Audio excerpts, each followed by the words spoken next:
Good day, everyone. I am Nina Naika Katadman from BIT City Evening. I am here to explain why does the future not need us. From the moment the human being involved in creating new technologies where human intelligence is aligned with the technologies, it is easy to get amazed by such an advanced technology.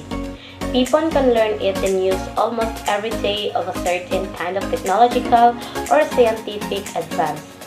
People thought it had to be laid down the danger of understanding the probability or expectation of the consequences along this path. However, the future does not need us, or the future is not worth having us? First, let us postulate that a computer scientist succeed in developing intelligent machines that can do all things better than human beings can do them. In that case, presumably all works will be done by vast, highly organized systems of machines, and no human effort will be necessary. Either of two cases might be occur. The machines might be permitted to make all their own decisions without human oversight, or else human control over the machines might be retained.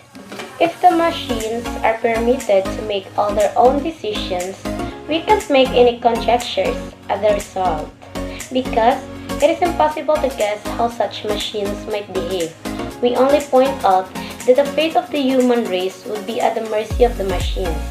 It might be argued that the human race would never be foolish enough to hand over all the power to the machines, but we are suggesting neither that the human race would voluntarily turn power over to the machine, nor that the machine would willfully seize power. What we do suggest is that the human race might easily permit itself to drift into a position of such dependence on the machines that it would have no practical choice but to accept all of the machines' decisions.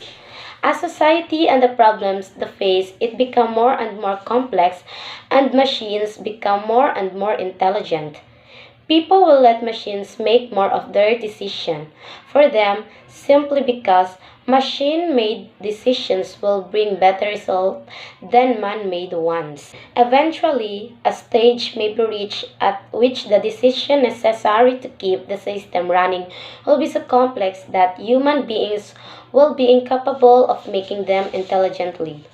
At that stage, the machines will be an effective control.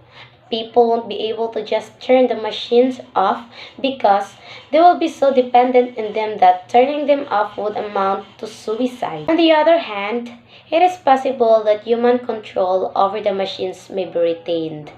In that case, the average man may have control over certain private machines of his own, such as his car or his personal computer, but control over large systems of machine will be in the hands of a tiny elite, just it is today, but with two differences.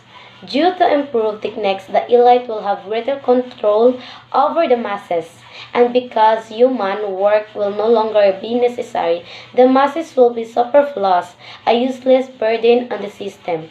If the elite is ruthless, they may simply decide to exterminate the mass of humanity. If they are humane, they may use propaganda or other psychological or biological technique to reduce the birth rate until the mass of humanity becomes extinct, leaving the world to the elite, or if the elite consists of soft-hearted liberals, they may decide to play the role of good shepherds to the rest of the human race. They will see to it that everyone's physical needs are satisfied, that all children are raised under psychologically hygienic conditions, that everyone has wholesome hobby to keep him busy, that anyone who may become dissatisfied undergoes treatment to cure his problem.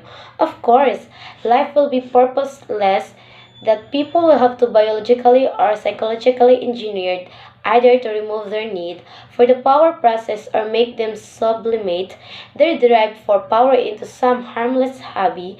These engineered human beings may be happy in such a society, but they will most certainly not to be free. They will have been reduced to the status of domestic animals.